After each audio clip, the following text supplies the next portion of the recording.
Try that one more time. Welcome to Around the Scene, presented to you by Playing with Rockets. Don't usually have that issue, but we had it today. Welcome, guys. This is Around the Scene. I'm one of your hosts, PWR Ryan, and joining me today is Dreamhack Esports #1 fan, the one, the only, the original Hobbit. How you doing? Oh, you got mute. You're muted, Hobbit.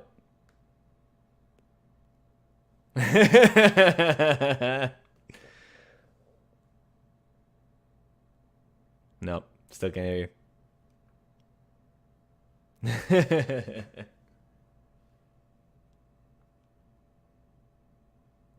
Can you talk? Nope, still can't hear you. Did you mute me? Did you do something, man? You're ruining this!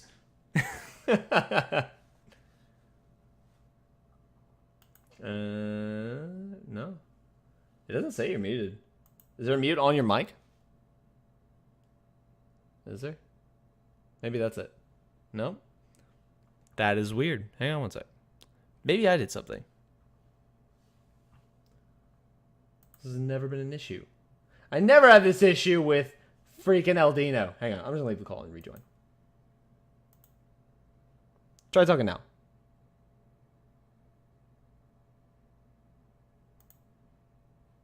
I think it's something on your end, man. I can't hear you. We just had this working. What did you do? Guys, if you didn't know, this is Around the Scene. We love to have our technical difficulties. I know his Discord's been causing him issues. But before we go into that, I'm going to give you guys a quick rundown while we try to sort this out. So guys, welcome all. If you didn't know, this is Around the Scene. This is episode 4. We've got some epic news for all of you guys. We're here every Wednesday for you to get your fix on all things Rocket League. If you like this, please consider giving us a follow or your Amazon Prime here on Twitch, or consider kicking us a buck over on patreon.com/playingwithrockets. We thank you for joining us, and we encourage you to discuss and all that good stuff in chat. However, we will be ignoring chat because we want to make a polished podcast for those watching or listening later on YouTube and SoundCloud.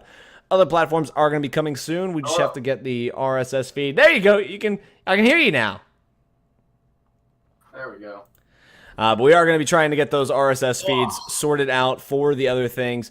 So please hang tight. We're going to have iTunes and Spotify eventually. But quick shout out to our Patreon sponsors for the month of May, Father of Five and Jonesy. We thank you guys very much for your help. Hobbit, how you doing, man? I am doing exceptional now. doing much better now that you got the mic working. Doing a lot better. Glad that it's freaking working.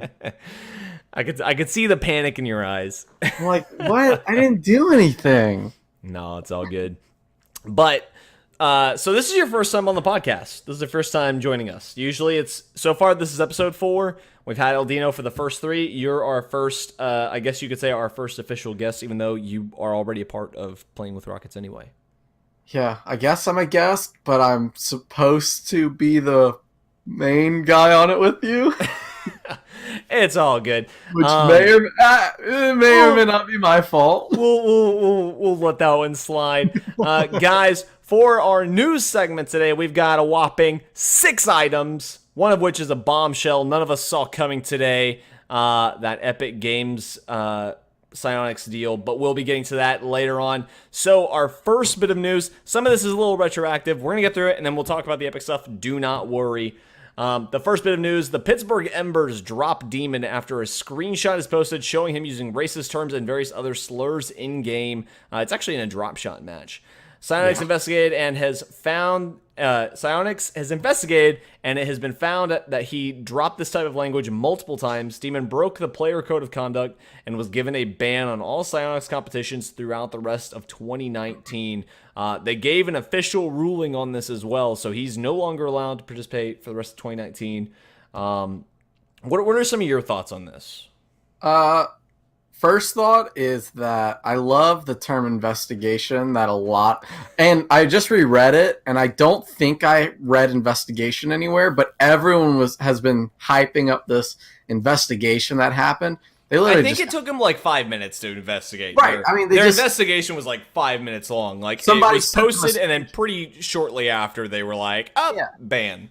Well, someone sent them a screenshot. They go, "Oh wait, this is a real thing." Okay, yeah, but I mean, I scrolled down a little bit. If you scroll a little bit down in the comments, best comment ever that I completely agree with.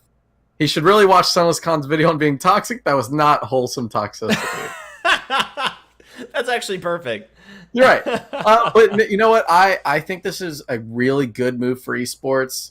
I had this exact conversation today with my dad, who thinks that, you know, gaming in general has been very toxic as of late. I mean, and not as of late, but since it went kind of mainstream, gaming has gotten very toxic. It's gotten a little bit better. And so I think this was a good move to kind of demonstrate that, hey, like, although there is some toxicity, it's not welcomed. Yeah, I think that this was the right move on Psyonix's part. The only problem that I could have, and this one I'm not even entirely like, I can't say that I have much of a thought on it, is apparently other pros and I guess semi-pros, if that's what you want to call the RLRS players, have used that type of language as well, and they haven't had the same repercussions come against them. And so my thing is, I think that they did the right move in this situation. I think they handled that appropriately. I think that was the correct approach that they took. My only thing is if this is a recurring thing with pros and semi-pros, make sure that you're applying the rule evenly.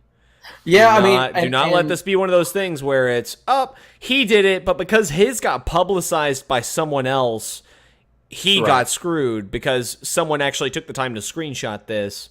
And so that's my only problem, is if other pros are indeed using this type of language and rhetoric, like, that needs to get shut down, because it leaves a bad taste in people's mouth when they see the face of Rocket League, basically, because that's what the pros are. They're the face of the game. And so when when they're using that type of language and people from the outside looking in see that leaves a bad taste in their mouth, and they're like, oh, that doesn't look like a good community. And I want us to be like an approachable community that people want to come be a part of.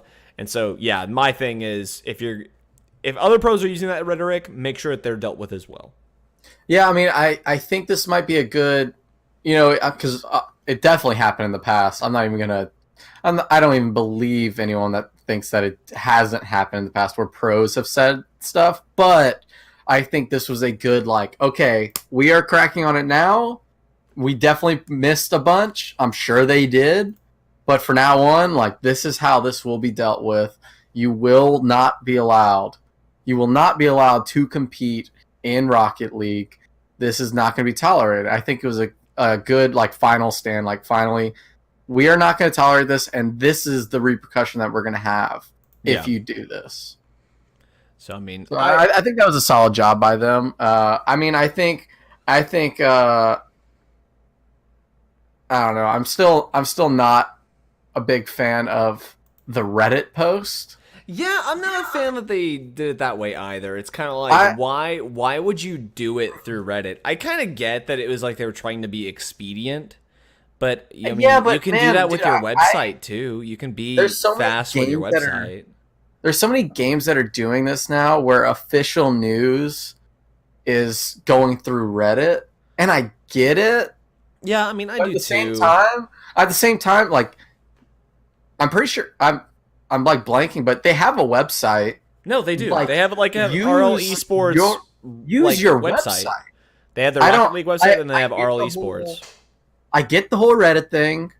I don't particularly use Reddit a ton, but I get it. Yeah. But as a company, use your website.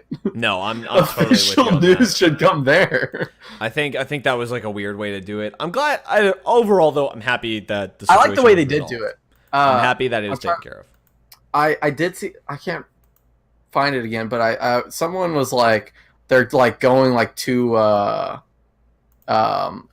the right word, like businessy on it, you know, because they like Section 7 of the rule. I'm glad they did that. I think that was very professional, and I think that's exactly how they should have done it. I don't see it as them being businessy. I see it as them being transparent, saying, No, he broke the rules. This is where it's outlined. If you like, if anybody has an issue with that, like it's stated very clearly here. And I like that. I'm happy that they were willing to go and outline it. I think that's good that they try to take it like an official look on it, because that makes RL Esports look more official as a whole. So I'm happy with that. I can't complain. But yeah, I'm happy with that situation. I think it was resolved nicely. Just don't use that language, guys, ever. It's not appropriate. I don't know why you would. I don't know why you would take the time to type that type of message in. If you guys want to see what the message was, you can go to Twitter or the RL Esports subreddit. You can find the screenshot easily. On their official post, I think someone commented on it. Yeah. On their Twitter post. Yeah. Actually, we'll have the competitive ruling in the show notes tomorrow, so you guys can go look at all that. You good on that, or do you have anything else you want to add? I just blanked on what I'd want to say. But, actually, just real quick, I'll try to make it brief. But like, as a person, you shouldn't even be going to that level of just. Yeah. It was like in a drop shot match. Idiocy, I guess, is an easy word to use. Like, there's no reason for that. But as a professional Rocket League player, you have 2 jobs as a professional Rocket League player. Officially 2 jobs. Obviously, a bunch of other stuff. A couple. Play Rocket League and represent the team or company you're working for. Yeah. Therefore, don't be an idiot. You know, don't say anything crazy, because you are representing a team or you're representing Rocket League. In order to keep making money, you have to play Rocket League. Yeah. And not say something stupid. That's it. That's literally your job. That's a perfect job title. Yep. What do you do? I make sure I don't say something stupid, and I play a video game all day. Cool. All right. That sounds awesome. All right, moving on to our next bit of news. The official setup for the RLCS LAN has been released. We'll have the post in the show notes, but we're gonna kind of run through it really quickly. It's a little tough to go over when you're not able to look at it, so we'll keep this one kind of brief. So they're going into a group stage, and then they're going into a single elimination bracket with 8 people. So the group stage is going to consist of 4 groups of 3. So 12 teams total will make it to LAN. It's going to be 4 from NA, 4 from EU, 2 from OCE, and 2 from SAM. How they're going to sort them out, we don't have that information yet.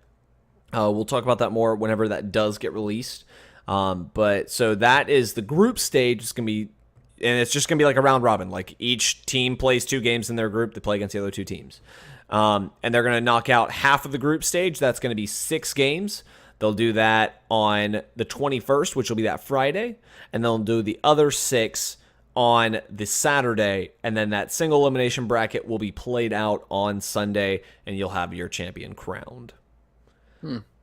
So pretty simple. I like it. I'm excited for it. I think it's going to be really solid. Keeping with who is the more consistent team, not who's getting lucky in the double elimination bracket, because again, we have had 6 LANs now, and 3 or 4 of them, the champion has been from a lower bracket run, which by the definition of how TOing works, you don't really want that to be how it works. But they get that momentum with them, and it's just easier to go through. Right. So I'm happy with it. I think it's good. I think that is a much more appropriate championship layout, in my opinion. I definitely agree. Yeah, I mean, I just think it makes the whole championship balanced. Yeah, that's what I think. I think it adds that level of balance, and I mean, I'm happy with it. I like that this is where they're going with it. So is there anything you want to add on that? I know there's not really much to talk about on that one. Yeah, I mean, it's just no. I mean, I like it, so I'm just glad. I'm glad that they have that. Cool.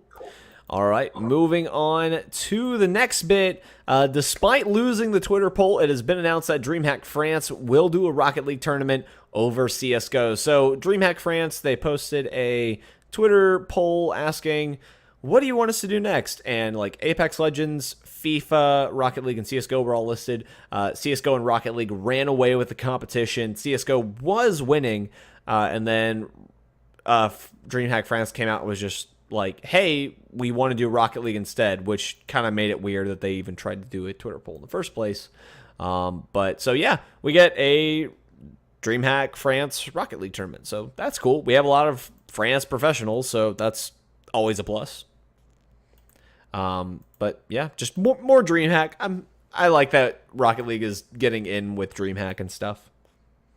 Yeah, I think it's extremely odd that they did it this way. If they were just gonna pick Rocket League, this like esports in general, I feel would have been fine with like, hey, this is what's gonna happen at DreamHack. Yeah. I think it was weird. I think it's a huge, just a huge boost for Rocket League, though. Rocket League beating CS:GO, going to DreamHack, like that's huge. Yeah. But we didn't though. They were winning, and then they just decided we didn't actually win, but we won. Like DreamHack chose to pick Rocket League, not really the viewers. So that's weird that they did it that way. But that was my thing too. I was like, why would you even do the poll if you're just going to be like, oh, yeah. I mean, I'm not complaining. It's just one of those things that I was like, that's kind of weird. And that was what a lot of the CS:GO fans were complaining about. I think as a company perspective, that's a very weird move. Yeah. But as a Rocket League fan, I'm stoked. I like watching Rocket League way more than CS:GO, but I will watch CS:GO. Yeah.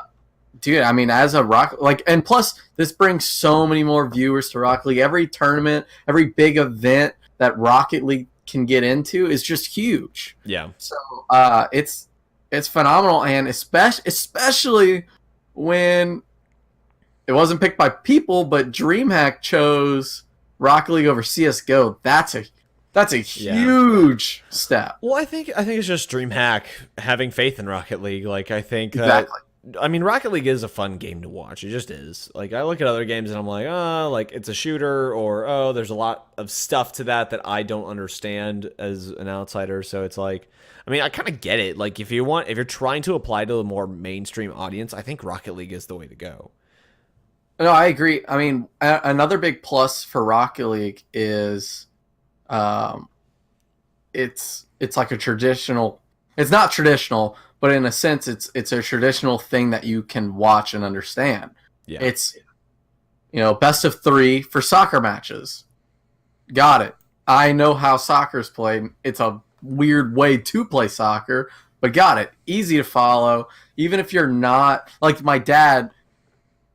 He watches the Launchpad a few times.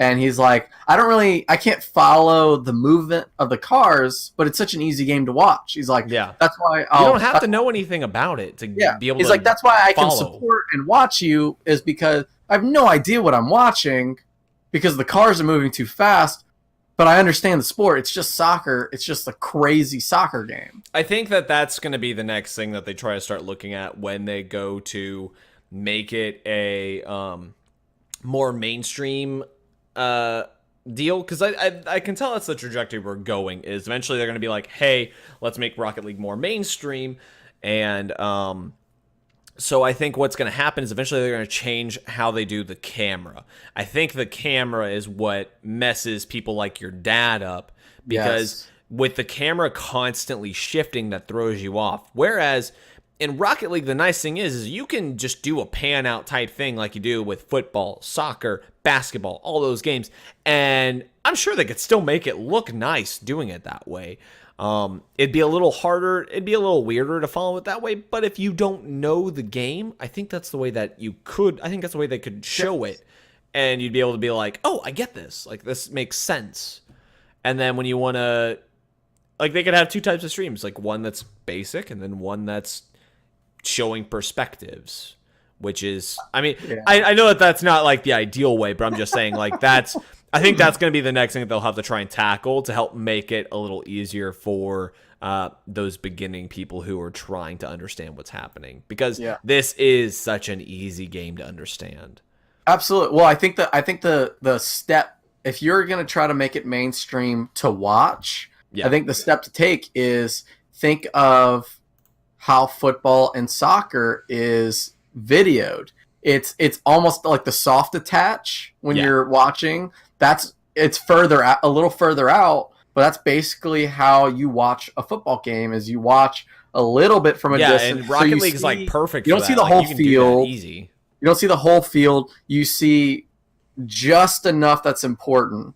So if they can master that camera angle and that camera to follow, where it's because right now the camera is depending on that player, really. Yeah, depending on the players that are on the field. I think that's going to be one of the things that eventually we'll see change to help reach the more mainstream audience. But I mean, again, maybe. I think that's why people are starting to kind of switch. Why Rocket League is becoming more popular. Not only in parts of the news that we're going to go over in a little bit, but just because it is so easy to understand. Maybe because of the new news, we might see. Oh yeah, it'll go wild. But before we go into that, let's go on to the next bit. It's going to be the Dreamhack Dallas closed qualifiers. More Dreamhack news. Oh boy, oh boy. So we're going to go into NA first. We're not going to spend a whole lot of time on this. If you want to take a look at the brackets, we'll have those in the show notes as well for you guys. But really just going to go over who won in the upper and lower brackets, who are getting these like free ride deals, and then any major upsets that occurred. So round one in the winners, almost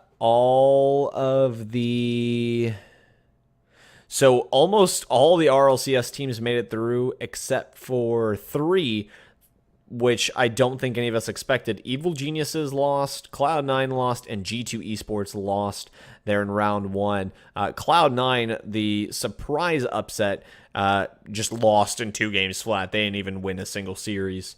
And I think that comes to the difference, and Cloudfuel put it very poignantly, I can't say that word, was there's a difference in motivation between these RLCS teams that are going regardless compared to these amateur RLRS bubble scene teams that like this is something that like if they don't win, like they most likely will not be going.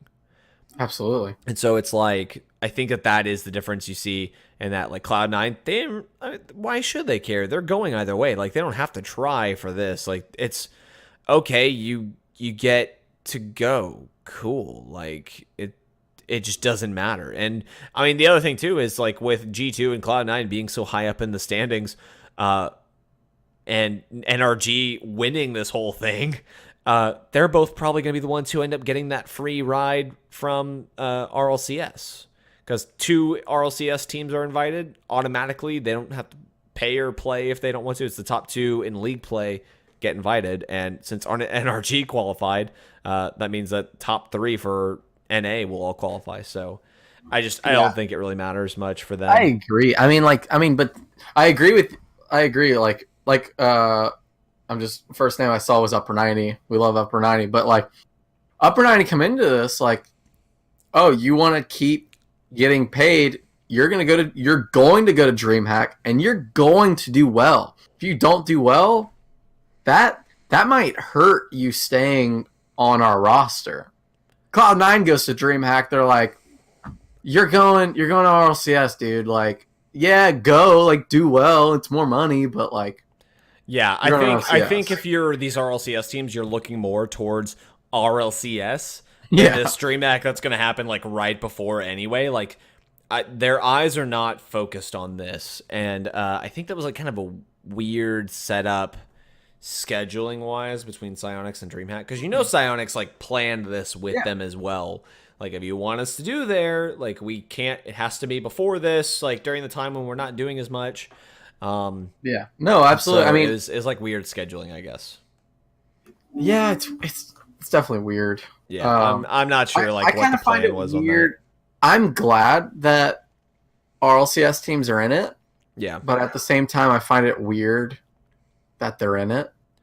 See, that was my thought too. I was like, I almost wanted to say, if you're in RLCS, you shouldn't be in the closed qualifiers. Like, I would much rather this type of position go to a team that, like, they wouldn't be able to go otherwise. Like, I would love to see a team that, like, this would cover, like, because this covers, like, your travel and everything. So it's like, I would love to see a team that wouldn't have the chance otherwise have the opportunity. And by bringing in the RLCS teams, you kind of nuke that chance for them, which, I mean, it is what it is, but it's like, you kind of ruin the opportunity for these people to show up. And, like, you're still going to have a lot of local people show up and, like, random people from throughout the U.S. come.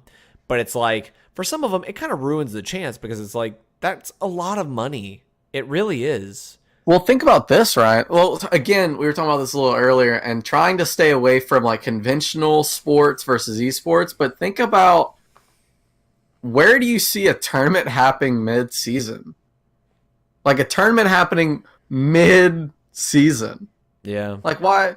You would like normally like if you're gonna play and get like extra practice, blah blah blah, you're gonna do that postseason. Yeah. Or in between, etc.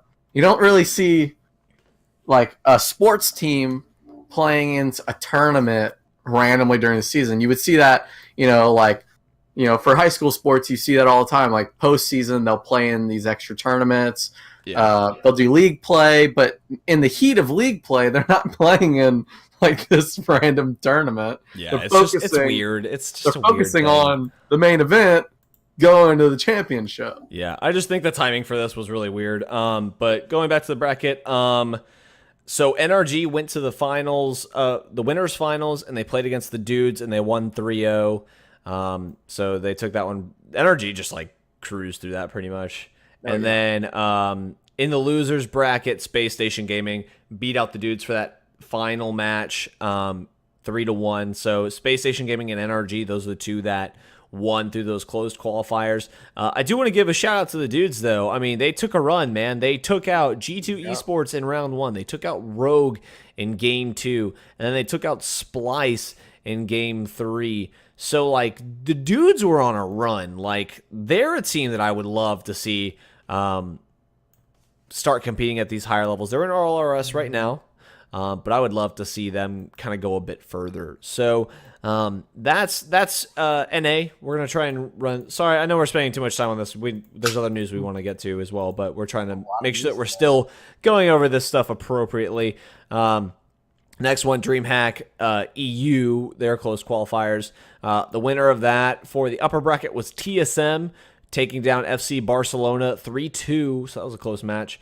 And then the second one was, and coming in through the losers bracket qualification, FC Barcelona took down PSG 3-1. And then this one, I didn't get a chance to look at this one as much. Dignitas lost. So Dignitas didn't get knocked out to like losers round 4, but they lost in round 1 of winners. So I think we only had... Oh, yes, because... So, their bracket actually got messed up because Renault Vitality decided not to play. Because Scrubb and them wanted to... They just decided it was a waste of time, I think is what they said. Don't quote me on that. If you want to look into that, you can. But, yeah, so Renault Vitality didn't play in that, so it was a different setup. I mean, do you have any really thoughts on this? I don't know too much about EU, so it's a little hard for me to give total thoughts on it. No, I mean, I don't really have a thought, but I do agree. It was just weird timing, man. Yeah. I'm glad it happens. I'm glad for every tournament that happens. Because, especially Dreamhack, the more Dreamhack, like Dreamhack is a known thing throughout sports, or throughout esports, and not only esports, but throughout just like gaming. Dreamhack is known. So I'm glad Rocket League's in it. It's just, this was a weird timing for it, in my opinion. All right, moving on to the big kahuna, the bombshell that we've all been wanting to talk about. Epic Games buys out Psyonix, or as the Post puts it, Psyonix is joining the Epic family. So for those of you who don't know, Epic and Psyonix, they have been... kind of buddy-buddy with each other for a long time anyway. So this really wasn't too much of a surprise, but it was something that it was. I was expecting it eventually, but I didn't expect it to be this abrupt. It was very sudden. I don't think a lot of us expected this to just pop up on the radar today. We sure as heck weren't, because I was actually thinking this was going to be kind of a slow news day for us. But man, it's wild. They knew the podcast was happening. Yeah, they were like, oh, we're going to let Around the Scene talk about this. I'm trying to find... So, quote, we've been working closely with Epic since the early days of Unreal Tournament, and we've survived changing tides as partners, so combining forces makes sense in many ways. End quote. Dave Hagewood, Psyonix founder and studio director, said in a statement, quote, the potential of what we can learn from each other and accomplish together makes us truly excited for the future, end quote. Epic and Psyonix have a long-standing relationship going back to Psyonix founding in 2001 in Raleigh, North Carolina, a short 12-mile drive from Epic's headquarters in nearby Cary. Over the years, Epic has worked with Psyonix to improve its Unreal Engine game development toolset, and Epic says the studio has been instrumental as a contract contributor in the creation of Unreal-based games like Unreal Tournament 2004, Gears of War, and Mass Effect 3. So that was actually an excerpt from the Verge article. We'll have that posted. We also have a PC Gamer article linked in that as well. So basically what's going to happen is we're Fortnite now, guys. I mean, so what are some of your thoughts on this? Because I've got a lot of thoughts on this. Good news is, as I was reading, Epic did not say that Rocket League is coming off of Steam. So that's good, in my opinion. They didn't say that it wasn't, though. It is coming off. They did not say that. So Rocket League said that. Psyonix did. So like in the PC Gamer article and the Verge article, they both state that it is in fact coming off of Steam. The one I was reading was saying how that it would stop sales on Steam. Yeah. So like that's what they mean when they say it's whenever they typically say it's coming off of Steam or it's coming off of this, it just means like if you want to go buy the game now, you have to go through Epic's game store. Well, the important part for me, you and me both own the game on Steam, and a lot of other people already own the game on Steam. They're able to keep playing it on Steam. But if you want to go buy another Smurf account to just play with me and my crappy rank on, you can't do it through Steam now. You got to go do it through Epic Games Store. Yeah. But I mean, so when in that little excerpt, and I just don't remember which article it was, it kind of sounded like they really don't know what they want to do yet. So I feel, and that's the my problem article with it, though. The article kind of goes to talk about how, like, yeah, that was a weird quote from Epic. You know, like, I don't think they've even made a decision on that yet, which is in my mind kind of good, because they might keep selling it on Steam. They might not take it off of Steam, which would be nice for us. Yeah. Now, if they transfer our stuff, I don't really care where I'm clicking play game on. I don't particularly care if I still have my account.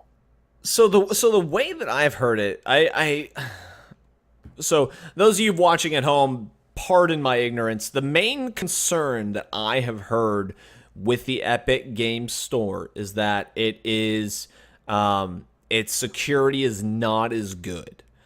And security, what do you mean by that? Like security of information and stuff is not as good apparently. And apparently it's a concern that you can see. I can't even say like I know entirely what the problem is with a lot of people. I know that it's just people like Steam a lot and they don't want to move. Personally, I don't care. I've already got it on Steam. I'm not leaving. Like they're not making me move, so I don't care particularly about that. My main concerns are far away from that. My concerns are about totally different things. So I know your concerns, but yeah, I know you do, but the people at home don't. If, you know, in theory, they take it off of Steam completely, not just selling, but take it off of Steam. They can't. But you get like apparently they can't. It's like something with if you sign the vendor contract with Steam, apparently you can't. Any copies that you've sold on Steam, apparently you can't take that away from people. Apparently, like those can't. You can always take it off. You could stop connecting. I'm not entirely sure if it's still can. Yeah, I guess so. No, I mean I'm talking about their friends. You could stop crossplay with Steam. Yeah. That would also It's be weird because you hilarious. just haven't seen anything like this before. Right. That's one cool thing is we haven't seen this before. I don't know Interesting if it's enough, cool. though, I think it's like troubling because Psyonix's statement was so crap, Yeah, and well, that it just I mean, didn't tell us what's new? anything. What's new, man? But so interesting though is if they did take it, if they stopped crossplay with Steam, which is why I think they can't do this. Okay. I don't think they could ever stop crossplay with Steam because it would be probably one of the most hypocritical things Epic will do if they did that. Well, I mean, Epic, like according to the 35% article- of the player base is on Steam, so it's like Right. you Well, were- I'm saying if they were like, "Oh, screwing we'll over give you a free significant code, portion. come play it in our store," blah blah blah. But it's funny to me because I was reading Epic, and Epic is one of the reasons that Sony started crossplay. yeah. Epic started pushing it, so I think as a PC gamer on Steam, we're safe. They said they'd still maintain it. Yeah, and my worry isn't so much like with the crossplay aspect, but like okay, so let's go down that train of thought for a moment. So say somehow they just decide, okay, you get a code and you come over to Steam, over to Epic Game Store, you download it there, boom, you have it. What then becomes of your account as a whole? Because Saves I them can't. cloud.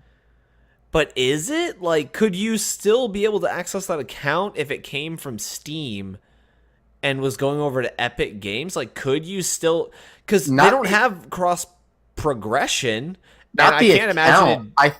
I don't think you'd be accessing the same account. I am in no way at all intellectual about programming, but it would seem like if they have the data to your account, Yeah. they could just copy paste it into an Epic account. I would hope so. I would hope. It's I don't know. weird, and it just sucks because Psyonix just was... Yeah. Like, that FAQ was just a load of garbage. So for those of you Just at to home... answer all your questions, they answered I'm gonna read you the FAQ for those of you at home. So this is the official Psyonix blog post. May 1st, 2019. Psyonix is joining the Epic family. Today is a big day for us here at Psyonix because, just as the headline says, we're officially joining the Epic Games family. Your first question to news like this might be, what does this mean for Rocket League and its community? We're happy to say that the answers are only positive. Rocket League always has been and always will be a community-driven game, and now that we have joined forces with Epic, we will be able to serve our community in even bigger and better ways. We understand that you might have additional questions. We might have some additional questions about this new relationship, which is why we've assembled this quick is a huge understatement, people. Quick FAQ to answer some of your initial cues. So this is, let me even count. I can count quickly. 1, 2, 3, 4, 5. This is 5 questions that they answered. 4 questions, actually. Yeah, this is technically 4. One's like freaking pointless. One last thing. So here are the questions. I'm not even going to bother reading the answers because the questions are so stupid to me. No, really. What does this mean for Rocket League? That's the first question. The second question, does this mean the gameplay will be different? Their answer is straight up nope. That's all it says. But no one was asking that question. No one thought. Whoever was asking that question just isn't, like, I don't know why you would even ask that question, to be honest. Epic is buying Rocket League. Ooh, they must be adding building to Rocket. Yeah. No, they were not. They're not going to bring Fortnite directly into Rocket League. I just don't see it happening. The third question. Do what? There was that was not even a question I thought of, to be honest. Like they chose to ask questions, and I won't say they didn't answer because technically they answered the question, but barely answering questions that they're bringing up. They cherry picked questions, and then they were just like, "Oh, these are the questions. This is all people need to know." It's just stupid. My favorite part that we were discussing earlier, man, is this. Oh, hang on. I'll get to that part. We'll get to that part. Don't worry. Okay. I'll let you bring that one up. So God. the third question, what does this mean for the Rocket League esports ecosystem? That one I have questions about, but they don't answer it nearly enough there. They do. I will say they do add this unique little portion into their answer, though, which might be worth noting. I'm just gonna read their whole answer just to be safe. We think this is a great. So, what does this mean for the Rocket League esports ecosystem? We think this is a great move for the Rocket League esports ecosystem because it significantly increases our potential reach and resources, just like it does for the game itself. We really do believe that you'll find our future in esports to be very exciting, especially in the near future, where on June 21st to 23rd at the Prudential Center in Newark, New Jersey, the Rocket League Championship Series, RLCS Finals, will end our 7th season with a bang. So that's like interesting that they would put, like, they would emphasize the finals as if they understand, like, it's honestly weird. It's just weird that they would put, like, specifically mentioning, like, the finals like that. So I'm expecting there might be an announcement. And one unique take on it that I saw was they think that the game might go free to play because Epic Games only has free to play games. Oh. So what are your thoughts on that? Well, one, kind of mad that I lost money, but importantly, we lost money a long time ago, man. That's true. Importantly, honestly, it seems like they're trying to make, like, ooh, something special gonna happen at finals. But personally, I think that it was a very crappy attempt to promote LAN. That's what I think it was. That's all you think it was just their attempt of being like, oh, don't forget, LAN's coming up. I think it was. Okay. I hope it's not. Oh my god, I hope it's not. I hope that just seems like something. Like, the reason I don't think that it's just a crappy attempt at promoting LAN is because it just seems. I think Psyonix do some stuff stupid. I think they do some stuff right. This is one of those things that it feels like this is a little more planned out. I know, adding but that because they're specifically adding, like, the end of our 7th season with a bang. Like, that just seems like a weird thing to add because they've never said anything about the ending of RLCS ever before. I think that's the clickbait, and I hope it's not, but I think that's the clickbait because I feel that they announce things so terribly that they would just straight up say, hey, there's going to be something cool happening. I feel like the with a bang was not that, though. I think Squishy's that was going to go off this ramp in a real car. Yeah, I think I don't know. I agree that could be their crappy way of promoting, like, ooh, something's cool gonna happen with our mashup, because that's supposed to be, and I'm gonna segue you here as well, but that's supposed to be when this is official, is in June. Yeah. So it happening in June, the deal's supposed to be closing in June. I hope that's what they were doing with that. But my fear is that... even that seems out of place, though, because it says... because the timeline is off there. So here, I'll go through the rest of the questions, and we'll go back to that one for a sec. So the next question is, what happens to the Psyonix team? I love you guys, but you're kidding yourselves if you think I'm asking what's happening to the team. I care a little bit, but at the same time, like, there's plenty of other questions going through people's minds than what's happening to the Psyonix team.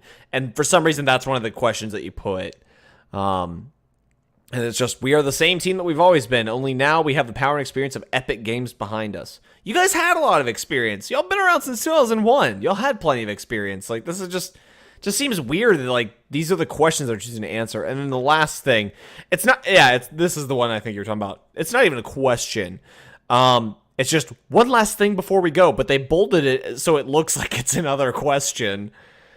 And I will say, I do enjoy that this is kind of what they put, and it does give me a little bit glimmer of hope into some of the questions that I have. So one last thing before we go. The success of Rocket League would not have been possible without you, our community. Your loyalty, excitement, and creativity in supporting Psyonix has helped us become who we are, and we look forward to you helping us for many years to come. You have our sincerest thanks and appreciation. Respectfully, the Psyonix team. And then note, this transaction remains subject to customary closing conditions. Epic and Psyonix currently expect to close the acquisition near the end of May to early June 2019. Why are you making this announcement now then? Please tell me why you're making the announcement right now if you do not have a clue as to what is going to happen here. Because I don't even think they understand who is taking over what or what is going to happen. My hope is that we only have a handful of changes. Their logo gets added to the starting screen. We get more money for RLCS, RLRS, and I pray to God that's pretty much it. I do not want Epic anywhere near our esports scene. I don't want them touching that because they have a terrible track record with Fortnite, and they have a terrible track record with communities. They've shut down communities in Fortnite who try to put on tournaments. Like, I do not have faith in Fortnite or Epic Games at all. I have faith in Psyonix because over time they have proven that they can do things and lead things in the right direction. They're a little slow. They kind of drag their feet. Maybe they take too many baby steps before they actually take that one big step to the next thing they need to be doing. But they do get where they need to go to their credit. And that is one of the things that it's like, I've got faith that Psyonix can handle this correctly. I have zero faith that Epic Games is going to do this right. My hope is that they just say, here's a bunch of money, keep doing what you're doing. Oh, also, can we please throw our logo in the launch screen? Yeah? Okay? Cool. And just step away at that point. That's all that I hope happens. I hope that nothing else occurs. I hope that we don't see the influence of Epic anywhere else. I hope that that's all that happens.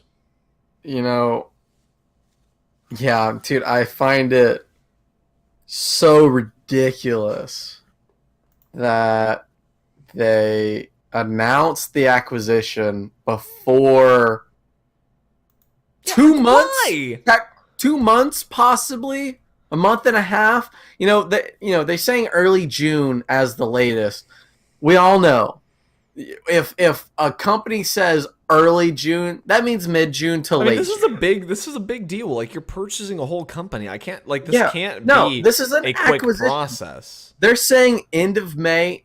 I doubt it. They're saying early June. Yeah. Unlikely to me. I think mid June to RLCS. You think it's gonna be that long? Really? This wasn't. You know a little bit more legal stuff than I do because of your studies and stuff. I feel like they had to have been talking about this for a while now before this has gotten to like, okay, we're gonna start working on this. But man, like, don't announce an acquisition early. Announce it when it's settled. Two, just think of like the track records of just in general timelines. Yeah. They are never on point. At minimum, I think early June. Okay. But I feel it's going to be around RLCS that it's going to be official. And I will be glad to be wrong on this because that means they actually like thought about this. Yeah. That they thought, wow, okay, we're this far in the process. We can announce it now, and this is when it'll be closed. But I still think, what a terrible decision to announce. You don't see, and granted, these are different types of companies, but Disney acquiring LucasArts. Yeah. They announced that when they were acquired. They didn't say, hey, by the way, in 2 months, we're going to be finished acquiring LucasArts. No, and like that's my problem is it's just like they don't even seem like they're ready to answer the hard questions about like specific details, and that's what like quite frankly pisses me off is like you're leaving a lot of us in the dark on this by choosing to like it feels so unnecessary to say this. Like, No, so I agree. Why would you feel a need to say anything yet? So I agree, and I'd have to look further into it, but part of the reason why I would, if I was in charge, of Disney, for example, to give a good example, when they acquired LucasArts, I wouldn't announce anything to the public before it's finished, because until it's finished, you don't have every question. You don't have all your... Like, that's my problem, is I would like to negotiate. Yeah, I would like to have full answers to some of these questions. So, you've heard some of these yourself, but I'm gonna just list these out for people because these are some of the questions that I have, and I posted them in the RL. I posted it in the official post on the RL Esports subreddit too. So I have so many questions here. What does this mean for those of us who are still going to be on Steam? Will we still be able to purchase DLC, keys, esports tokens, etc.? Because they're not hosting the game anymore. So does that mean those things go too? If we try to migrate over to Epic, will our account with all our items be able to come with us? Yep. What does this mean for community orgs such as Playing with Rockets, RBG, Nexus, Boost Legacy, Mythical Esports, World of Rockets, all these other groups that have been doing community tournaments without issue? What does it mean for us? What will the community guidelines remain the same? Will we have to worry about any issues there? Because Psyonix is pretty much just like, hey, you can put on a tournament. These are the rules. If you don't follow them and we find out, we're just going to shut you down. But if you follow these rules, no problems. We don't care. Keep doing your thing. Yeah, they're like, please do it. It's advertising. So that's my problem, is there's a lot of us who have been following these community guidelines, and we may lose our ability to do these tournaments because Epic Games has shut down communities. And so the next question I had was, what does it mean for things like Steam Workshop with Rocket League? Will community maps no longer be possible through there anymore? Can people like Lethamir still upload maps and allow us to go play in those? Or is that gone too? So it just feels like they chose not to answer so many questions, and it's so frustrating. Yeah, so you play on PS4. Yeah. You can't access community maps and stuff on PS4, huh? No, you can't. It's a PC only thing, and so that was a question I had, because Lethamir, for instance, he makes all these maps and then he throws them on the workshop. So you can play on all these things that I can, if I feel like going and messing around in Blender and learning it enough, I can go make a map and I can make it public to everybody.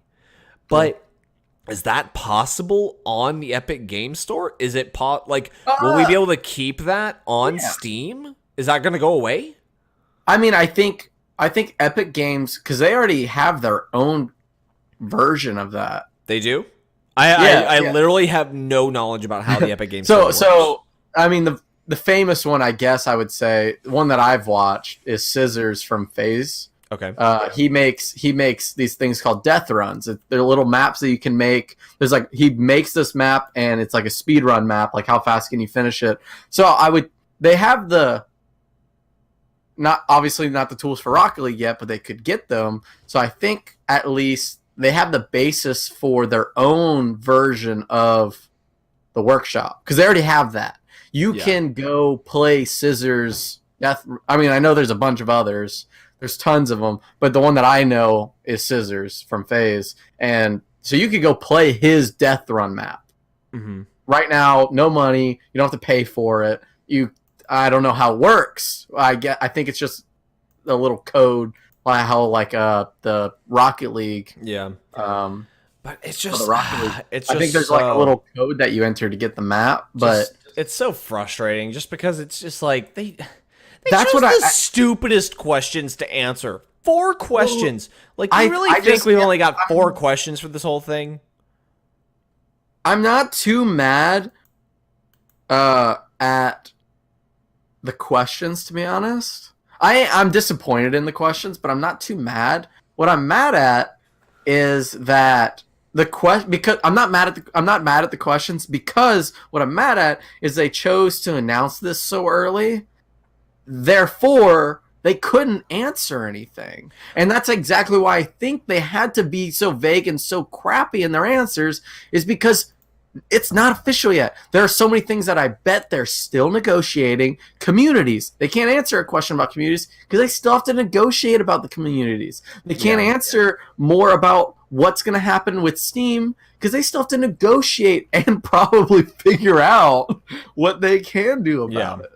And that's why I'm so frustrated with them announcing it early. I'm not frustrated at their posts. I'm not frustrated at their answers, their questions that they picked. It feels like, yeah, I'm with you for sure. I think my problem too, though, is I'm actually going through and looking at the official post on the RL Esports subreddit right now, and nowhere the representatives of Psyonix are nowhere. They aren't talking to anyone. They're not trying to give any insight. Nothing. That is where I start to see the problem. Psyonix is refusing to be transparent on the things that they should be transparent on, and it causes issues. Now, I want to pivot for a sec, because for those of you who are watching at home, this is not all doom and gloom. This is frustrating, but it's not doom and gloom. I think that this is going to be a good thing for Rocket League. I genuinely believe this is going to be a good thing for Rocket League. I think with the amount of resources that Epic has at their disposal, we are going to see huge prize pools coming forth in RLCS soon. And I think that if they do indeed decide to make the game free, that's another boost, because then we're going to start seeing a huge influx of people who are like, I've been hearing about this game, I don't have to pay for it now, or, hey, what's that game? Oh, it's free, I'm going to go get it. That's how Fortnite took off. And I think that is, if they can get Psyonix on board and make it a free-to-play game, more power to you. The good thing is, if Psyonix, in my opinion, if Psyonix post saying how it's going to, because Psyonix was less questionable about what's happening for the future of Steam. They said it's going on the Epic Store. Epic was more, hey, yeah, eventually it'll go on the Epic Store, hopefully by the end of 2019. Steam, we'll keep updating, we're not sure on the future, blah, blah. Epic was kind of like, to be honest, more company about it, like, hey, we're still working that out. Psyonix said this is what's happening. And so, in my opinion, if Psyonix is saying it's going on the Epic Store, I feel like that's, I don't know why they didn't mention it. I feel like that was a pinpoint at the game's going to be free soon, which, again, I agree. I think the game becoming free, there's enough microtransactions to give you revenue from the game. Yeah, I think the game going free is a huge plus to the viewership. I think Epic Games coming in, who was it? Who's the advertising now for Rocket League? Turner Sports. Yeah, I think Epic Game. Well, depending on what happens with them now, but I think these moves are huge moves. I don't think we see any changes with Turner Sports and I don't think we would. So I think, what I think is these moves are huge moves for not necessarily the game itself, besides the free to play. But these two moves are huge moves for esports. Well, I think... And that's what you and I adore, that part. Yeah, I'll still play the game. They can't screw up the game. It's soccer. No, I don't think... unless they decide to, for some reason, try to add, weird shit into the game. Which, I mean, Psyonix is I think one of my favorite times with Psyonix was when the game was still really new, because they weren't afraid to experiment and add stupid stuff into the game. Dude, add me a game mode for that. I'll play it. Drop Shot, Rumble, Snow Day, Hoops. Those are some really fun game modes when you go hop in them, because they're nice, reprieve from ranked and stuff. They're fun. And I enjoyed when Psyonix was willing to be weird. And I hope that, them not feeling like they have to worry about getting money for RLCS and all this stuff, I hope that them getting that type of money will make it to where they're like, let's be weird again. Let's go back and do some, let's go create some weird game mode. I would love to see them come up with some weird stuff and make it, and I'd be okay if they even took, kind of the Fortnite, Apex Legends, PUBG route, where it's just hey, it's temporary, it's not going to be here forever. Have fun with it. It's just a trial thing. Whatever. If you feel like playing this, cool. If not, whatever. Like, it's only here for a limited time anyway. We don't care. You're thinking Rocket League BR's happening? Oh my gosh, demos galore, man. Just picture it. Demos. They drop you on Neo Tokyo. OG Neo they drop you on Neo Tokyo, and it's just Godspeed. Rumble. But instead of being limited to the field, you have the whole city. And it's Rumble though. Oh yeah. No, so I agree. I think you have to go pick up the power up, so you don't just get it. You don't just get it that easily, man. I think expanding the extra game modes is awesome. It's man, they were so fun. Like, a lot of people don't like Drop Shot. I love Drop Shot. You and me love playing the random game modes, though. I don't like. You don't like Snow Day or Rumble, but you like Hoops and Drop Shot with me. Hoops and Drop Shot, I'll play that every day, no matter what. I love playing it, I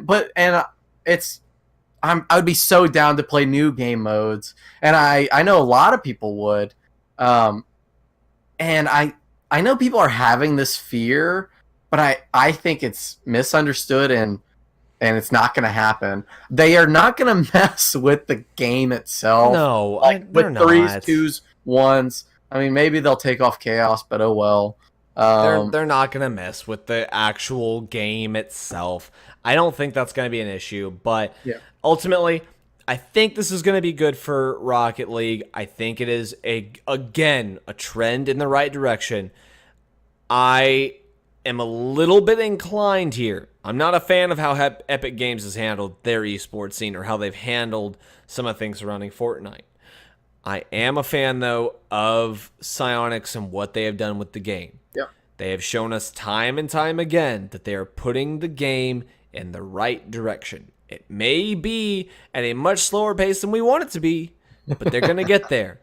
They're getting us to the promised land. They just, again, it's going to be at their pace. It's going to be those baby steps. I think, again, this is another trend in the right direction. I mean, if they start offering prize pools of $10 million, $5 million even, like, can you imagine the amount of people that are going to start hopping on Rocket League to try and become good? Because people are chasing money, man. People chasing money for Fortnite because they want to get in on that money. Yeah. And so, but again, as long as Psyonix retains control over how the esports stuff is handled, I'll be okay. But they've also got E-League in it. They've got Turner Sports in it. That helps solidify that the esports section is still going to be under them. Everything's still going to be taken care of properly. My last worry just comes down to some of those basic things and then what's going to happen to groups like us. Are we just going to become a team org now, man? Do I need to go sign some players? Dude, sign me. Let's go. Chat, people, comments for YouTube and all that. If you have players that you think we should look to sign when we're not allowed to do tournaments anymore, let me know. You know, I agree. That is definitely a worry to have, especially in your position. Like me, I can be worried about it, but it's not going to affect me. It's going to affect you. I mean, I'm not going to be able to cast with you, but I'm just going to go to your house and sleep on your couch anyway. You'll just come over and hang out. Look, we'll pretend to cast. Epic Games together. Epic Games can't stop us from casting in your. I mean, they can't stop the podcast, so we'll just keep. They can't stop the podcast, and they can't stop you and I just drinking beers and casting to ourselves. Yeah, no big deal. But I think it was a smart move for Rocket League. I think it was a smart move for esports. But I think the early announcement was a bad move for communities. Yeah, and for the players. But I think Rocket League and esports, it was a good move. But it's just, you shouldn't have announced it until you could answer the community and the player questions. Yeah, that's my big problem, is they didn't answer virtually anything. You have anything else you want to add on this one? I think we both have kind of said our piece. Buried this one. All right. So we'll move on to our next piece, but real quick, for those of you who are new with us, we typically close down the podcast after 1 hour. This was such a big piece of news. We knew this was going to be one that we ended up talking about for a long time. So this podcast is going to be a bit longer than normal, possibly 2 hours. So again, we apologize for that. If you don't have the time to listen to like what we do for a normal hour. But again, this is something that we wanted to be able to talk at length about. We can't do that if we're on a time crunch, so we kind of did away with that for this episode only. But we're going to go on to the next bit of news. The order of play has changed for Week 5 of RLCS and Week 4 of RLRS.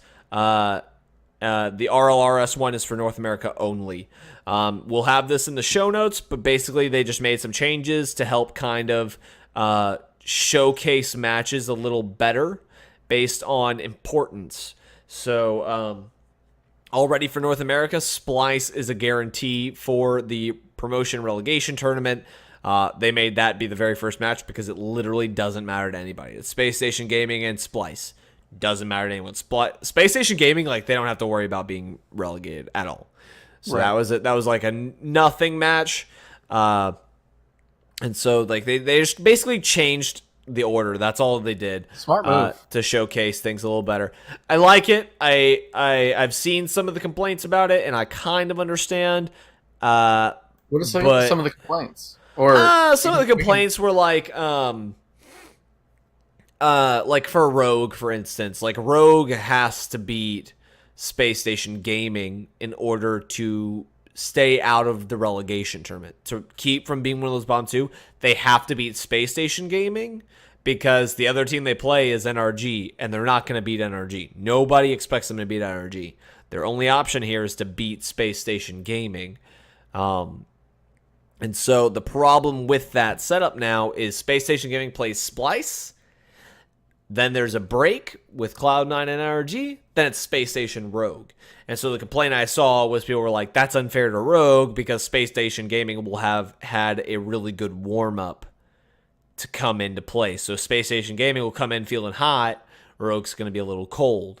And they played this last week against Ghost, who came in hot and just rolled over them like a train. And so that was just one of the complaints I saw. And so it's just stuff like that people have.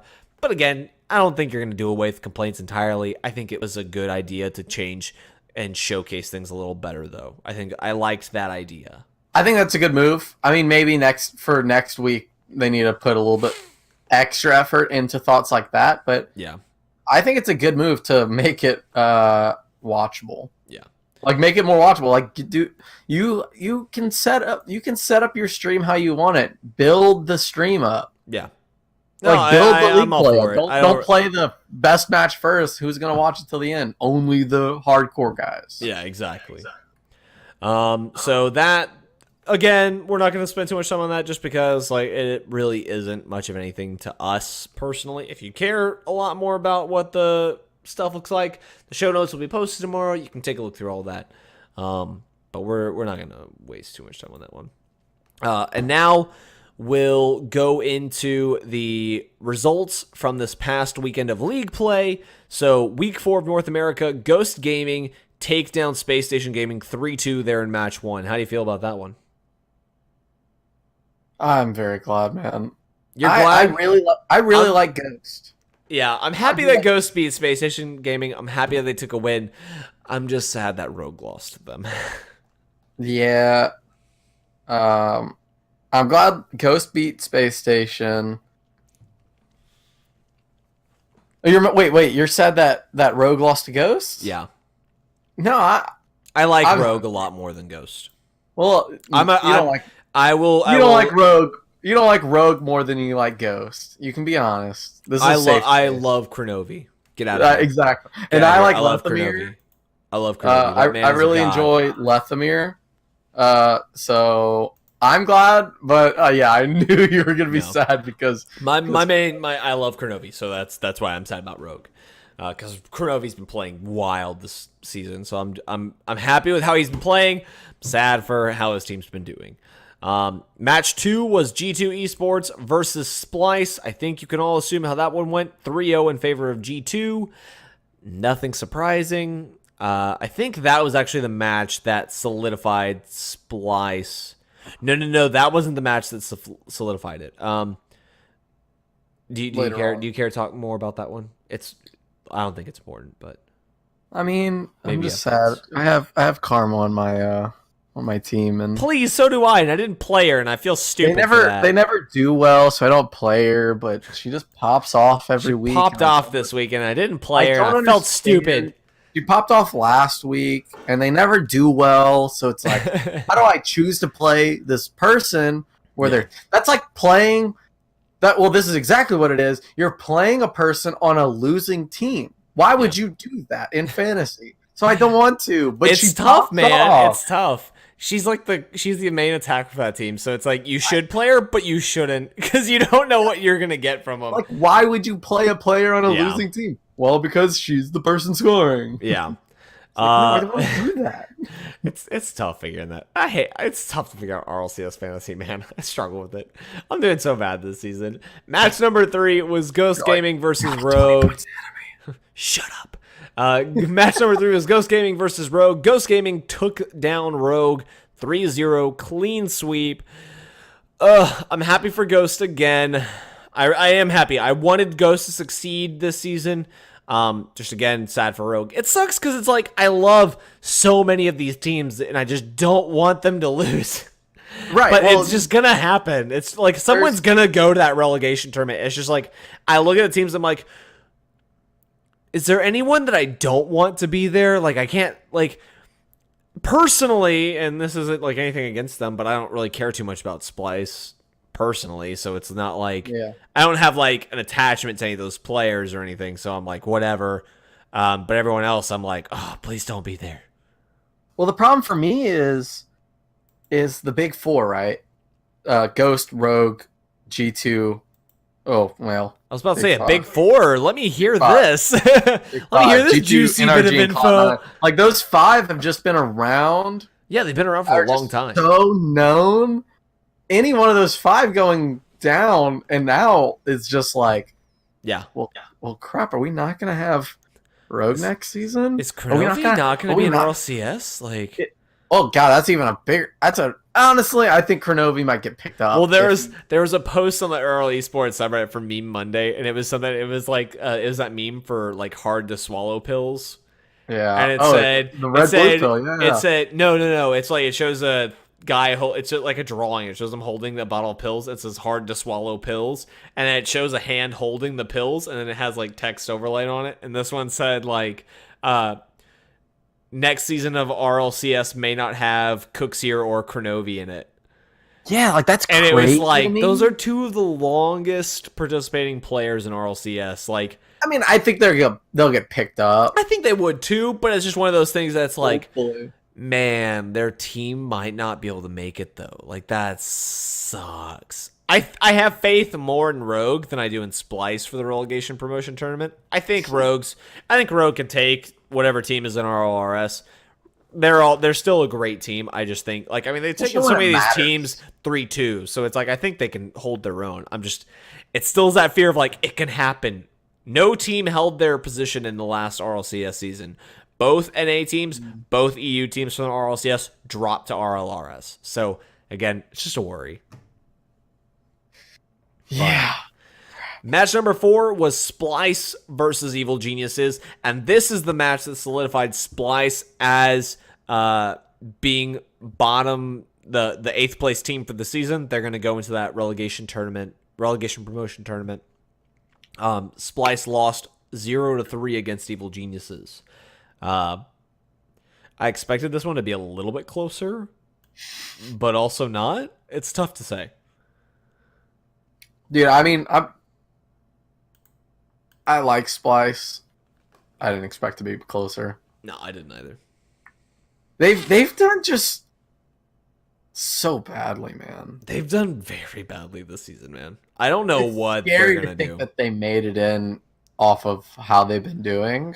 I mean, they did so well in RLRS that like I thought they were gonna come in and be somebody, but man, they've been just they've just been a dumpster truck on fire. Yeah. The next match was Space Station Gaming versus Cloud9.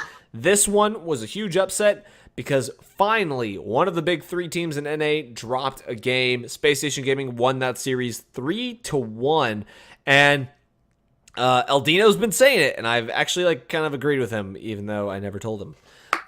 Space Station Gaming, I think, was the only team that could have pulled an upset on the big three. I think Space Station Gaming is one of the only teams that could have come in and really given them a run for their money. And, I mean, sure enough, they did it. So, kudos. Good job. Yeah. AXB coming at you. Oh, that was such a funny stream. Match number 6 was G2 Esports versus NRG Esports. NRG taking that win off of G2, 3-1 in that series. That was one of the big games because finally we have the first match between the big three teams, and NRG is now sitting as the only team in NA with an undefeated record. Were you surprised? I can't say I was. Yeah, I'm not surprised. We'll see how they do on LAN day, but that's LAN the problem. day is a whole different thing with these NA teams, man. we'll We'll see how that goes, man. LAN is a whole different thing with NRG, but No, we'll with all of North America. Cloud9 is like NRG was awake in season 5, and then after that they've like slept since. Like they just haven't woken up, and they're doing really well this season. I pray to God this is the season, but I'm and being an NRG fan, I'm not holding my breath. Oh, shut up. Moving on to EU, week 4 of EU. We'll try to speed through these a little faster so we can kind of get this thing. I'm gonna stop interrupting you. No, it's. I mean, I want to talk about the games too. It's just at the same time, I'm like, oh, we still have so much to go through. Yeah. Match number 1 was Mouse Esports versus FC Barcelona. FC Barcelona took that 3-1. You surprised? No. Mouse Esports has been trash this whole season. I think I did. I think I think that was one of the ones that I got right. I think that was one of the few this prediction bracket that I got right. Mouse Esports has been nothing this whole season. I listened to T Gray's interview and I was like, I can't tell if you guys care or not. Because he was like I think Levex asked him, he was like, so what are y'all looking to change in this matchup as you go up against FC Barcelona? Because they're a really good team. And he's just like, we don't need to change anything. And it's like, yeah, you do. You're playing awful. There needs to be a change here, man. Like, wake up. Smell the roses. Not only that, but like, you know, if I guarantee you for like G2 versus NRG, if you would have interviewed any 3 of them, yeah, NRG would have said, oh yeah, like we need to change this up, you know, Rizzo does this, you know, G2 does, G2 has this kind of play style, we need to change up the, like it's not like, oh, what are you gonna play, well, for Mouse Sports it is, what are you gonna flip around to, you know, do better, but it's just a general like, hey, so what are you that was his version of what are you working on to play against this team this week? Nothing. We're just gonna play our game. It was just a lot of no, we're not changing anything. And it, got a coach. After I heard the interview, and I was like, I was still watching the stream. I heard the interview. I was like, oh, y'all aren't gonna win. No, what team wins when the announcer goes, well, what are you looking at to fight? What are you gonna this change guy? Going into this game because y'all haven't been doing well? Nothing at all.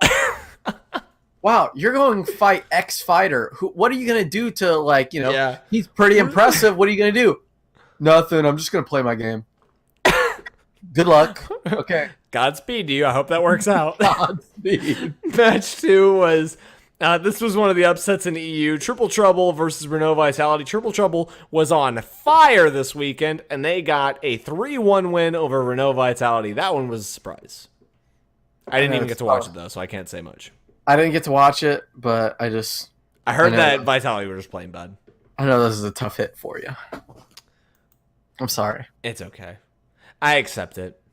I'm not worried about them now because I'm pretty confident they'll make it. I'm not worried about them at all. I'm pretty confident they're going to go to LAN, but I'm happy that they're finally having success at least. So Renault Vitality, I'm still behind them.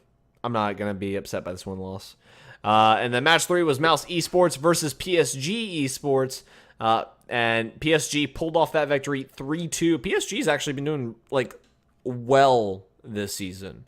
If I was to put it into words, I think they've been under the radar doing well in my book. Yeah, honestly, every week, like I still have the mental image of PSG not being good. Yeah, same. But then I see wins, and I'm like, oh wait, I'm like, they're actually like doing well. they're winning. Oh, Yeah. I forgot that. I keep thinking of them like, oh yeah, this team's about to get destroyed. No, that's like what I keep thinking too, and like they keep proving me wrong. Like, but it's not like I'm sitting here thinking like, oh my gosh, PSG are just killing it. Like, just subtly they keep proving me wrong, and like I keep like because they're not games I watch. I don't watch PSG games because I'm just like, oh whatever. So like they've been surprising me, man. I'm happy with them. Match number 4 was FC Barcelona versus the Bricks, and FC Barcelona took that 3-0. The Bricks have been, quite frankly, living up to their name this season, and just playing like Bricks. And Barcelona, they've been doing pretty well this season. So I can't say I was surprised by that one. Yeah, I'm not surprised. And then match number 5 was Dignitas versus Triple Trouble. Triple Trouble took that one 3-2. Triple Trouble on fire, taking down 2 teams, getting 2 wins under their belt. And that put Triple Trouble all the way up to the 3rd place position. And Dignitas all the way down in that 6th place position. So Dignitas and the Bricks are going to be playing for their lives this weekend. So that's a game to watch. If you guys are watching at home right now and you don't know what games to watch, the Bricks and Dignitas, that is a game to watch, because I think whoever loses that game is the one who goes into that relegation promotion tournament. Oh my God. So Dig may be in the relegation tournament, man. Like, think about it. Think about this, Mr. Ryan. Okay, I'm listening. Kernovi and RLRS. Not only Kernovi, but Turbopulsa in RLRS. That's not as hard a pill to swallow. That is the red pill if I've ever heard. I can't say I care for Turbopulsa much. I know a lot of people really care about him, but I'm like, I don't care for him, but the image of Dignitas. No, the image of Dignitas being in RLRS is a weird one. Like, it's hard for me to picture. I'm like, really? Like, wait, do I still down go there? Huh? Dignitas in RLRS is like, wait, am I still like semi-obligated to go find out when you're playing? Like, I do like watching Dignitas play, so I normally watch their game specifically for EU. So it's like, wait, am I still gonna like go out of my way to watch your game now? I'm not. I haven't been watching like any of their games. I haven't cared. Apparently, last week, Violent Panda hadn't scored a single goal the entire season, and he finally scored one last week when they took their win. Not surprised. Like, that was like weird to think of, though, because they were such a dominant team last season. Violent Panda was a really high scorer last season for fantasy. Like, he was wild, man. He did so well. No, I this is for a later podcast, but there was if you get down low enough in the comments on Turbopulse's tweet about his loss, it talks about how like maybe switching out what Yukio? I might be completely wrong, but Yukio and AJ. AJ's playstyle would work well in Dignitas. Huh. AJ is a North American player too, so that'd be interesting. Another cross-region trade. Yeah, that'd be cool. I think it was AJ. Be down for that. I feel like I'm wrong, but I think it was AJ that they were talking about. I could. Yeah, I'll have to go try and find that. And then the final match was match number 6. Team Solo Mid versus PSG Esports. PSG again taking another victory. Like, they just keep taking victories, and I'm like, who are you guys? They took that victory 3-1 over Team Solo Mid. So the standings now for EU are Vitality and PSG in the top 2. Vitality and PSG, man, that just feels weird to say PSG in the top 2. It's just, that is not at all what I thought this season was going to be. I thought it was going to be Vitality, Dig, and Bricks top 3. 2 of those are nowhere near the top. Mine was Vitality, Dig, and Barcelona. That's what I thought. Yeah. It's just weird, man. It's really... This is weird time. But guys, if y'all want to follow along all that, we'll have stuff in the show notes. We'll have the standings and all that in the show notes as well for y'all tomorrow. So y'all can follow along with that. And now we are done with the news. That was the longest news segment we have ever done. And I think that's actually with the fewest news items we've ever had, too. But the biggest items. Yeah, one of the biggest items ever. And so now we're going to go into our next segment, the roster shuffle. So this is where we go over whatever teams are switching up and stuff for you guys at home. So the Chiefs roster, the Chiefs OCE team, for those of you who don't know, they were recently transferred to the Renegades, which the Renegades were a part of Rocket League at one point. They had a team with Dapper on it. So Renegades, they are a past org that has been in RLCS, and now they're picking up the Chiefs roster. So Chiefs leaving, Renegades coming in. So that one was actually kind of surprising. I didn't see that one coming.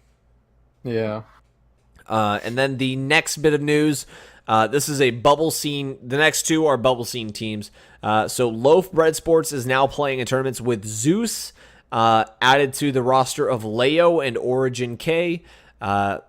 Leo and Origin K, they've always been a part of LOAF Breadsports, but now they're trying out Zeus, it looks like. So that'll be interesting to see how that keeps playing out if they keep that one up. Zeus is a really good player, so that'll be a nice change to that team, I think. I think Zeus brings a lot of skill to that team. He'll bring a lot of attack power to them, I think. Right. As we've seen, yeah. And then the final one is Scruff is kind of bouncing around teams right now. His recent participation was with Porklet and Splashy here on our channel. They won the Launchpad. They won the most recent Launchpad tournament, Launchpad 20, with Porklet and Splashy. So he's kind of playing around with teams right now. Scruff was on Team Concept. He got dropped, and now he's kind of LFT at the moment. Porklet and Splashy, though, looking to be promising teammates with him. Should he keep that up? So they looked good. Yeah, they looked really good. So I'm excited to see how that kind of keeps playing out for him, because I mean, again, Scruff, he's a good player. He's a really good player. So can't wait to see what that comes up with for them. But guys, that is going to do it for the roster shuffle. So now we're going to move into our viewer mail. This is the section of the show where if you guys have questions, you can drop them to us on our Twitter page. We post a tweet asking for questions. We're going to drop a link on Reddit asking. It's a post calling for questions and all that stuff. Our first question comes from Helen Kell 3R1 over on Reddit. And his question was, what are your thoughts on the League of Rockets 1v1 series? I think it's a great idea, but fear a King of the Hill style league will end up being perpetually dominated by Fairy and Scrub with little room for other players to get in on the action. What do you think? I mean, I think there's so many, like, there's so many places, so many tournaments out there, because, you know, Rocket League, thankfully, is amazing with communities, allowing them. So I think there's so many platforms to play tournaments on. Yeah, but 1v1 specifically. Yeah. Well, that's what I'm saying. So I think it's nice to vary. Yeah. So I think I kind of like the King of the Hill. It adds something. It like spices it up. Yeah, I like it. It spices it up, and yeah, cool. Fairy or Scrub will dominate. Let's see who's gonna beat them. Gives you something. Just needs it's to not like, good. oh well, who do I have to beat this week? Okay, I smashed this guy, and he was supposed to be the number one. Yeah. No, like here's the pedestal. Come beat Fairy and Scrub. For me, if I was good, I'd go, wow, that is a goal to get to. Well, it's so funny because I thought this was an interesting question, because I find it hilarious, because I think that the King of the Hill style would not work for any other group except for League of Rockets. League of Rockets do such a phenomenal job with like creating these narratives, creating the storyline. They create this atmosphere around the game with like music and the narration and stuff. They really put together a production for you, and it makes it feel like it's really important, and I love that. And I think if you are going up to play whoever has been the king of the hill for this type of tournament, like, whoever's been the king of the hill, like, Fairy Peak's been freaking dominant in it. Scrubb's a really great 1v1 player. He's won the past two League of Rockets 12 Titans tournaments, so it's like they're both extremely great 1v1 players. And I think if you're going to find yourself in a situation with two players just being dominant in it, I think League of Rockets is the best place for it because it allows you to still showcase these other players in a really great way. And I think even if they are dominating, like, it's such an amazing deal. And I'm happy that League of Rockets is doing something more, like, more weekly oriented. I'm happy that we're seeing more coming from them. They had this really great deal on their YouTube channel, and it was like how to become a champion or something. It was like this series that they were kind of starting, but they only did like 2 episodes on it, and then they stopped. And I was like, I want more of this. It's so good. And so it's like, I love anything League of Rockets. Their content is amazing. Absolutely. So Fairy and Scrub dominating it, it just means that they're that good. Get on, like, people need to get on their level, basically, is what it comes down to. And so I'm not particularly worried about if it's going to be an issue. I think that it does, like, the second part of the question, it'll leave little room for other players to get in on the action. I think that's true, but I think at the same time, when you get in on the action as another player, it's going to be much more meaningful because you're the new guy. You're the underdog. People want you to win. This is the Titan. Go take it down. Go see if you can beat. You're the David to the Goliath. Go take him down. Yeah, I mean, I definitely think it's a cool format. Like, if you want to just watch league play happen, go watch 3v3s. Yeah, but watch RLCS each weekend. Yeah, I think it's a cool extra format to have. Yeah. Because you already have league play. Go watch 3s. Go watch 2s. Follow, one of the orgs that host these huge 2v2, 3v3 leagues. Yeah, I just like this idea of a King of the Hill type thing, though. It's I cool. do. I'm a fan. It adds another cool. Maybe you don't like watching just league play. Here, wow, we have this King of the Hill. Wow, you have to try to beat this guy. It's a cool. I agree. It's a cool narrative to follow. So you got anything else you want to add on that one? No, that's it. Cool. I mean, I like the narrative. I think it adds something extra to the viewership of Rocket League. Yeah. So thank you very much for that question, Helen Kell 3R1. We appreciate you for contributing to the show. Next one, friend of the show, Exacognition, coming to us from Reddit. He's been giving us some really quality questions. This one's a little more long form like last time. So I'll read through the whole thing, then we'll kind of break it down, okay? Sound good? Yeah. Yeah, I'm reading it right now. So I'd love to know your thoughts on 1v1's role as a springboard and or talent development. A lot of the most promising 3v3 players have a strong background in 1v1. Currently, the world 1v1 ranking is number 1, Flakes, number 2, Alpha 54, number 3, Ixo, number 4, Monkey Moon, and number 5, Fairy Peak.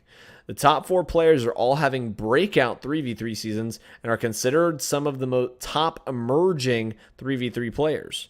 Other promising high-ranking 1v1 players include Taroko, Breezy, Speed, Noli, and Astral. Do you think there is an effect here? And if so, is it correlation or causation? Perhaps the talented high-ranking 1v1 players are more likely to be noticed than similar 3v3 players. Perhaps the fact they are such mechanical beasts in 3v3s is reflective in their 1v1 rank. For me, it seems that 1v1 is an excellent way to develop mechanical abilities required to succeed in 3v3. Of course, there are 3v3 specific mechanics and strategy that are also hugely important, but 1v1 prowess is obviously a big part of the Vitality roster, but that's far from a definitive measure.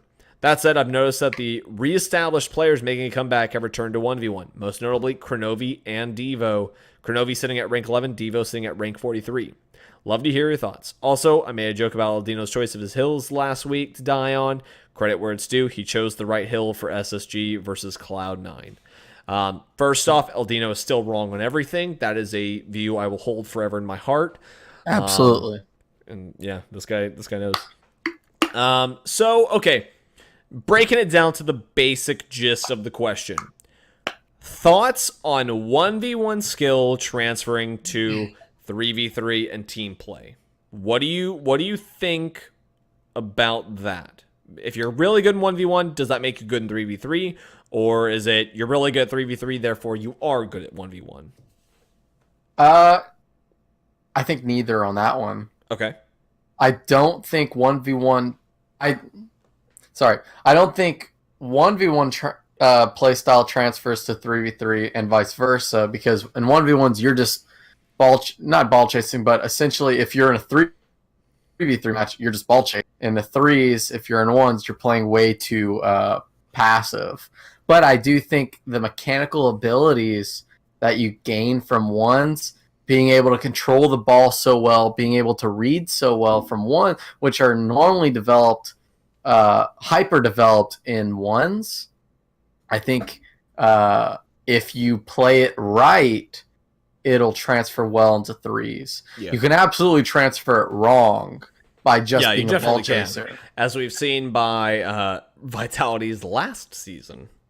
Yeah, like you could absolutely just be a ball chaser in a bad team. But I agree where you can use that mechanical prowess in a team setting very well. You know, I can be completely faithful in you catching the ball, being able to take the ball and control the ball downfield, and because you know another problem is if you have the ball and you are not a good ones player, you might not be able to carry it down by yourself. You might have to look for that quick pass that I'm not ready for. But otherwise, I can wait on you because I know you can carry the ball and you can set up a pass because you have good ball control, which you can gain from threes, of course. It's not you have to play ones to gain this, but I think ones amplifies that play style because that is ones. You don't have a teammate to play with. So my thought is, if you are really good at 1v1, that translates really, really well over 2v2s and 3v3s. And as long as you understand that you need to play different. But the reason I think that it translates really well is, again, because you harness really good mechanical ability playing in 1v1s. I think that that's a really good way to build up your understanding mechanically of your car, being able to handle dribbles, and handle more solo plays. The reason I think it translates really well into 3v3s, though, is because you become less of a hazard on the field as long as you can still apply a 3v3 understanding. So if you can still do rotating and stuff, when you go up to do challenges and stuff, I don't have to worry about you because you're really good at 1v1s. If you do 1v1s a lot, you learn how to challenge appropriately, you learn how to control the ball better, you learn how to position yourself a little better. It's just there's a lot of aspects to 1v1s I think transfer really well into 3v3s, which is why when you look at people's ranks, 9 times out of 10, their lowest rank is going to be solo standard and 1v1. Because 1v1s require a different set of skills. But if you can master those skills, it's going to elevate your other levels of gameplay. And so I think that that's part of why Renault Vitality is such a good team, is because if they can actually apply a 3v3 rotation, go figure, that's an important part of 3v3s. If they can actually apply that, they become a functioning team because not only are they good alone, but they can pull off a lot of crazy plays as a team too because they have that mechanical understanding and skill. Yeah. I mean, so it's a lot to process, I understand. I'm rereading through it, and so I'm, the second sentence of his question. Love to know your thoughts. 1v1's role as a springboard and/or talent development. I think 1v1 is great for talent development. He lists other questions. I wouldn't call 1v1s a springboard for threes, but I would clarify it as talent development. Yeah. I think it's a great talent development. I don't think that because you do really well, like if you come into the game and you go play 1v1s until you're GC, I don't think you're gonna go into 3v3s and be a god. No. I don't think that for a second. You need to be able to play as a team. So I agree. Yeah, like 1v1s, skill wise. Oh my god, there's no better way to develop skill than 1v1. I don't think it's necessary they have to be good at ones. I don't think it's necessary either, but if you want to get back to fundamentals, but how to be good at that's one of the things I like about Rocket League is 1v1s is sort of like that back to fundamentals. It's back to basics. If you can be good solo and then you can apply an understanding to 3v3s, you can be a great teammate. You can be a really good player. Absolutely. I mean, I think fundamentals, getting back to fundamentals is the best way to explain it. It's like with anything, if you're practicing for a sport, you practice on your own, and that's your ones right there. You're practicing all those specific skills that you need to be good at something else. So I think ones is definitely talent development, or like that fundamental development, that training for threes. Yeah. So, I mean, so that's interesting, though, yeah. I definitely think that it's mainly a talent development, but again, you have to understand 3v3. So, 1v1s, great for mechanical skill, great for understanding of some basic concepts, but you still have to have an understanding of how you play 3v3s. If you go in and you're a potato when it comes to understanding what rotation looks like, you're going to be a really crappy 3v3s player. Yeah, and then I think the slight issue, when you're thinking about vitality, there were so many double commits from them last season. Well, I'm not even going to get into that, but that's a story for another time, man. When you're thinking, because I'm trying to understand how the question's reading. If he's asking us, if you're a good 1v1 player, can you be a good 3v3 player? No, I don't think that's it. I think there's more to it than just being right. A good 1v1 and so player. my reasoning behind it is, he mentions vitality because obviously three massively great 1v1 three massively players. Amazing, successful 1v1 players, but they're also all three very good threes players. Yeah. I think that's the big thing. Yeah, and that's the big thing. They are very successful ones players, but they're also successful threes players. So you have to. So the ones is just like that additional add on to your resume. It's not. I'm a ones player. Like I was saying before, it is that thing of 1v1s is just back to basics. Yep. It just helps you get the basic understanding of the game.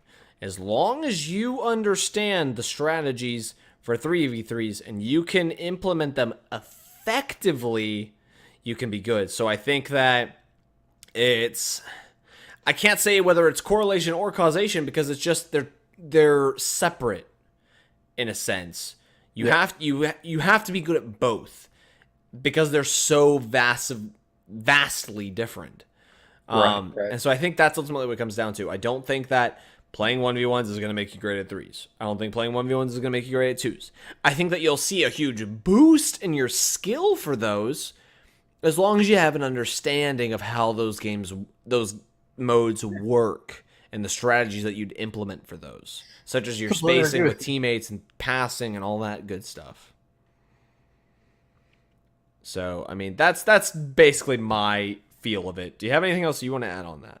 I do not. I think that was I completely agree with you on that. Cool.